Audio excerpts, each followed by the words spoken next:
boa noite. Hoje é sexta-feira, 28 de março. O TH Mais Notícias está no ar. Veja o que é destaque no jornal de hoje. Em São José dos Campos, mais de 20% dos negócios são comandados por jovens. Aumento no preço dos remédios pode chegar a 5% em todo o país a partir da semana que vem. A agricultura sente impacto de verão menos chuvoso. O TH Mais Notícias já começou.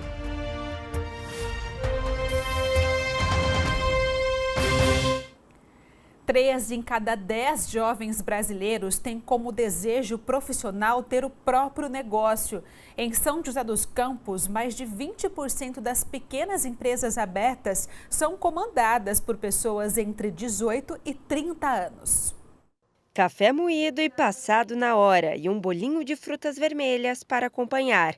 Todas essas delícias são feitas pela Taina, uma das proprietárias desta cafeteria que fica no centro de São José. Há um ano, ela decidiu dividir a responsabilidade entre a faculdade e ser dona do próprio negócio. A questão de conciliar a confeitaria com a psicologia, assim, é um desafio. Mas a gente está aqui todo dia, a gente se divide entre eu e os meus sócios e eu faço a parte da confeitaria. Eu sempre gostei de fazer doce, de trabalhar com a confeitaria. Inclusive lá em Gramado, onde eu morei, eu fiz alguns cursos na área, então eu queria me aperfeiçoar mais.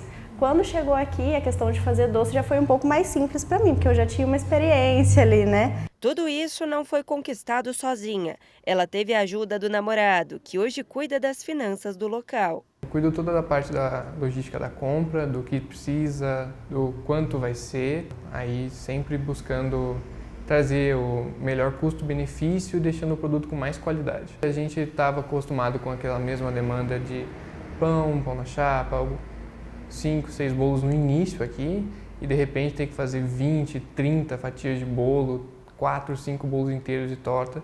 No início foi meio desesperador, mas a gente conseguiu alinhar certinho. O Ricardo também faz parte desse sonho. Ele estuda nutrição com o João. Veio de Ubatuba e se aventurou no mundo do empreendedorismo com o casal. Eu falei, João, por que a gente não abre uma cafeteria? Ele falou, cara, é uma ideia, vamos ver o que a gente pode fazer para isso? Aí começamos a olhar, ver fornecedor, ver como é que a gente ia fazer a marca rodar. E aí eu falei, João, vamos lá, a gente precisa de fornecedor de café, vamos procurar. Aí começamos a procurar, rodamos a cidade, procurando café, fornecedor. Acabamos que a gente encontrou tudo isso todos os dias, com a rotina de estudar, fazer prova, fazer trabalho de pesquisa. Aí geralmente trabalhos são com 3, 4 pessoas, acabava que fazia eu e ele. Trabalho assim de meses em uma semana, porque correria de trabalho não tem jeito, né? Com suas diferenças, cada um se dedica a aprender com excelência cada função. Mas o que eles têm em comum vai além da força de vontade. Todos têm 20 anos e são jovens empreendedores. Dados do Sebrae mostram que atualmente em São José dos Campos são mais de 17 mil MEIs abertos por jovens entre 18 e 30 anos. O que representa 22% da quantidade de empreendedores da cidade. A gente percebe que o jovem hoje ele é muito mais antenado, né? O digital veio para ficar e ele consegue muito mais informações rápidas, né, no online. Então, sim, acredito que o empreendedorismo para o jovem faça todo sentido, até para que ele possa usar, de fato, as suas virtudes, a sua criatividade, né, o seu conhecimento para empreender. De acordo com dados do projeto Sou Ciência da Universidade Federal de São Paulo, 3 em cada 10 jovens entre 18 e 27 anos têm o sonho profissional de abrir a própria empresa. E para dar certo lá no futuro, esta escola de São José dos Campos começa a trabalhar o empreendedorismo ainda no ensino médio. Esse grupo de amigas criou um negócio há 3 anos. A aula extracurricular de Startup e Empreendedorismo incentiva que estudantes explorem ideias e estruturem empresas capazes de solucionar problemas. Durante essas aulas, você é estimulado a criar uma empresa, porque você tem no final do ano que apresentar a sua ideia para alguns jurados. Soluciones é o nome da nossa empresa. Ela é criada para solucionar uma dor dos adultos, que é a falta de tempo com coisas do trabalho, com a rotina. E para isso, eles vão publicar um pequeno serviço no nosso aplicativo, que seria, por exemplo, levar um cachorro para passear ou cuidar de um filho pequeno e até ajudar idosos com a tecnologia. E para isso, um adolescente do seu condomínio ia se disponibilizar para ajudar e a gente faria essa conexão no nosso aplicativo. O condomínio ia proporcionar segurança para o adolescente e assim o adulto conseguiria ter mais tempo livre e o adolescente consegue ganhar uma grana extra. O projeto já foi premiado 2 vezes e agora o próximo passo é desenvolver um aplicativo e colocá-lo em funcionamento. E claro, por aqui a vontade delas é de continuar no mundo do empreendedorismo e colher os frutos no futuro. Você consegue pegar qualquer ideia que você gosta e transformar numa empresa, um empreendedorismo, solucionar uma dor. Então, quando você abre a sua cabeça nesse sentido, tem muita oportunidade para frente. Com certeza, né? Vida longa aí para o negócio das meninas. Mudamos de assunto. Os entregadores por aplicativo devem paralisar os trabalhos na semana que vem. Entre as reivindicações da categoria para greve está o estabelecimento de uma taxa mínima para entrega. Ninguém valoriza a gente. A gente entrega o remédio na sua casa, entrega a pizza quentinha, isso e aquilo, mas não tem valorização, a taxa é sempre as mesmas. Sempre a gente passando sufoco. No desabafo do Flávio, um resumo da insatisfação da categoria dos entregadores por aplicativo. Em busca de valorização e melhores condições de trabalho, os motoboys estão organizando o movimento Breque Nacional, uma paralisação em todo o país na segunda e terça-feira da próxima semana. Já foi caminhado para vários estabelecimentos, comunicado que no dia 31 e no dia 1º vai ser parado nacional, que em geral não é só São José dos Campos, mas em todas as cidades. A grande força maior é a capital de São Paulo, que eles que estão mais à frente sobre isso, que lá tem a sede. Aqui em São José não tem a sede do iFood, onde a gente está correndo atrás e pedindo a reivindicação. As reivindicações da categoria são estabelecimento de uma taxa mínima de entrega de R$10 por corrida, aumento no valor pago por quilômetro de R$ 1,50 para R$ 2,50. Restrição do raio máximo rodado por bicicletas em 3 quilômetros e pagamento integral por pedido, mesmo quando várias entregas são feitas em uma mesma rota. Os motoboys consideram a remuneração insuficiente diante da manutenção das motos e do alto custo dos combustíveis. Tem mais de 3 anos que não tem o reajuste da taxa mínima. O tanto que as coisas subiram de 3 anos para cá.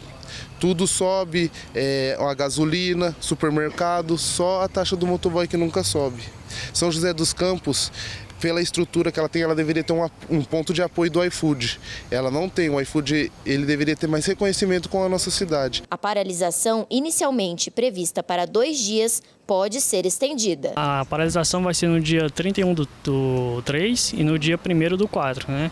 E daí a gente vai ver se vai ter algum reajuste da plataforma, né? A gente vai esperar uma negociação. Se não houver um reajuste ou uma negociação, a gente pretende estender até conseguir alguma resposta, né, deles. A gente vai acompanhar como vai ficar essa manifestação na semana que vem, tá? Vamos para uma pausa rápida e daqui a pouco nós vamos falar sobre o aumento do preço dos medicamentos. A gente já volta.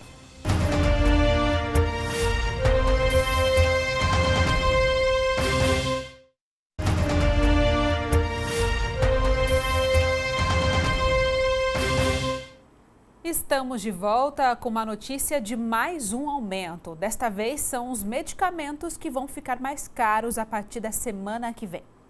Atenção você de casa que faz uso constante de medicamentos, é bom preparar o bolso porque a partir da próxima semana os medicamentos em todo o Brasil terão um reajuste que pode ser um pouco superior a 5%. Isso porque todo ano os medicamentos sofrem um reajuste de acordo com o valor da inflação, tendo, claro, deduzido todos os valores relacionados aos próprios medicamentos.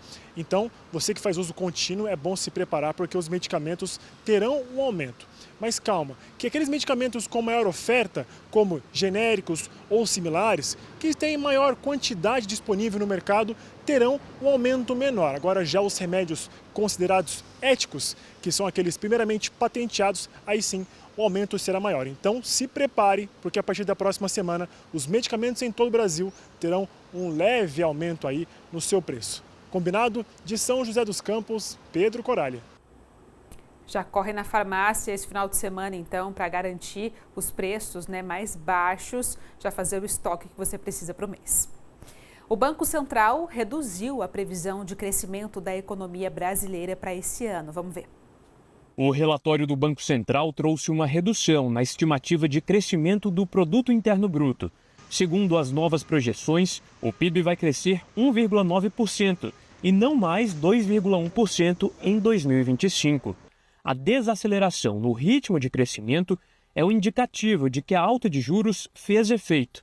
Juros mais altos representam empréstimos mais caros e estimulam a poupança, tirando o incentivo à produção e ao consumo. O Banco Central tem consciência que esse é um momento mais incômodo do ponto de vista de indicadores econômicos, que você vai estar com uma taxa de juros caminhando ali para um patamar elevado do ponto de vista de contração e ainda com uma inflação que vai estar rodando acima da meta e que a gente espera, dentro do cenário que está projetado ali, que isso vai começar a bater na atividade. As expectativas do governo para o PIB e a inflação são mais otimistas. Na última semana, o presidente Lula afirmou que o Brasil deve crescer acima de 3% neste ano. Já o ministro da Fazenda, Fernando Haddad, aposta numa inflação menor que a de 2024. Eu acredito que nós possamos nos surpreender positivamente, em virtude de safra, em virtude do comportamento do câmbio, até em virtude do que a geopolítica está nos reservando, que eu penso que pode ser o oposto do que está sendo projetado. A estratégia do Banco Central é como uma balança, com peso e contrapeso. Se a inflação está pesada, puxando a economia para baixo, cabe ao Banco Central pesar a mão também na taxa básica de juros, para equilibrar a economia.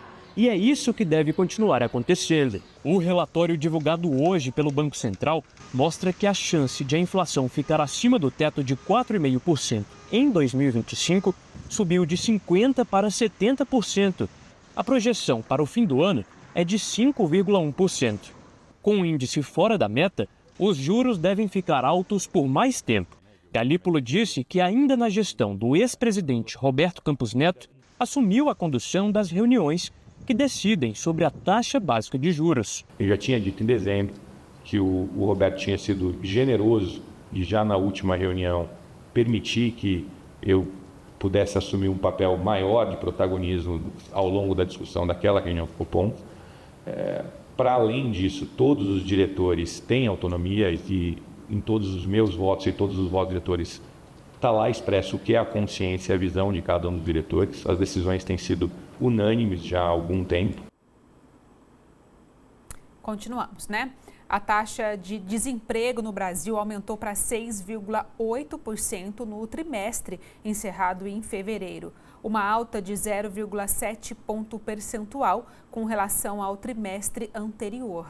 O número foi divulgado hoje pelo IBGE e está no nosso site, né? O thmais.com.br/vale. Por outro lado, o número de trabalhadores com carteira assinada ficou em 102,7 milhões, um recuo de 1,2%. Mesmo em queda, o número é o maior que o registrado no mesmo período do ano passado. Intervalo e daqui a pouco tem a previsão do tempo para o final de semana e nós vamos falar também que a pouca chuva do verão prejudicou a agricultura. Nós já voltamos.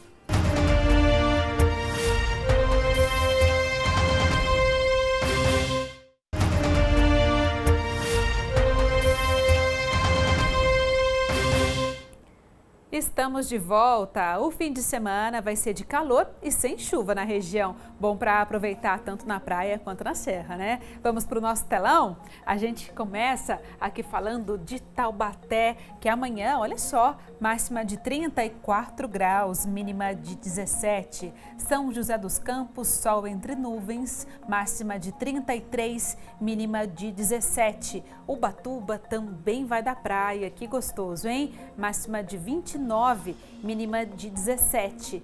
Campos do Jordão, na Serra, um dia bem gostoso para aproveitar, máxima de 25, mínima de 15 graus. A gente continua falando de tempo, é o seguinte, olha só. O verão, que acabou há poucos dias, foi menos chuvoso do que o necessário para a agricultura. De acordo com meteorologistas, a quantidade de chuva não foi suficiente para repor o estoque de água no solo. O verão, naturalmente, ele é uma estação de mais chuva. Só que ao longo dos últimos anos, a gente foi vendo principalmente esses essas ondas de calor, essas massas quentes mais presentes no nosso clima, né? E elas impactaram de maneira mais efetiva, pode-se dizer, este verão, embora não tinha a expectativa dos efeitos delas serem tão significativos, tá? Dos efeitos delas serem tão presentes como foram, tá? Quando a gente olha principalmente para o início do nosso verão, a gente teve até alguns canais de umidade, que é aquela banda de nebulosidade que se estende lá da faixa norte até a região sudeste. E ela impacta essa chuva, ela traz bastante volume de chuva. E a gente começou com essa característica. A gente teve 2 canais de umidade bem formados que trouxeram bastante chuva aqui para a região do Vale do Paraíba. Só que com o caminhar de janeiro, a gente foi vendo que as massas quentes foram ganhando mais propriedade, mais intensidade. Temperaturas mais elevadas, isso impacta, né, justamente na produção. E a gente vai ter que calcular, pode-se dizer assim, quais foram os impactos mais presentes e significativos ao longo desse verão, com essa variabilidade muito significativa, e esse outono, como é que ele vai se comportar, se ele vai ajudar ou se ele vai ajudar a intensificar, a prejudicar essa condição que já estava ruim no verão. E entra nesse outono aí com uma chuva abaixo da média, né, em alguns pontos, na maior parte da região sudeste, né, pegando toda a região do Vale do Paraíba, aqui, litoral norte, também de Serra da Mantiqueira, com a chuva dentro da normalidade, um pouco abaixo da média. Então isso é ruim, principalmente em questão de abastecimento. E olhando para o Brasil como um todo, boa parte do Centro-Sul segue nessa característica, chuva abaixo da média, dentro da média. Olhando principalmente para esse outono, tá, que marca essa transição, a gente está com uma expectativa de que ele seja com essa chuva mais dentro da média, um pouco abaixo da média. Isso é ruim olhando principalmente para o verão passado, tá? E o outono, ele marca essa transição entre o período chuvoso e o período mais seco. Ele começa um pouco mais chuvoso e vai se tornando mais seco naturalmente, tá? Então, é ruim, principalmente em critério de abastecimento. Menos chuva, menos produção, e você já sabe, né? Preço dos alimentos lá em cima. Gente, fim do nosso jornal. Muito obrigada pela sua companhia ao longo desta semana. Um fim de semana super gostoso, maravilhoso para você. Aproveite para descansar e segunda-feira, você sabe, a gente tem encontro aqui no nosso jornal. Um beijo, boa noite, tchau, tchau.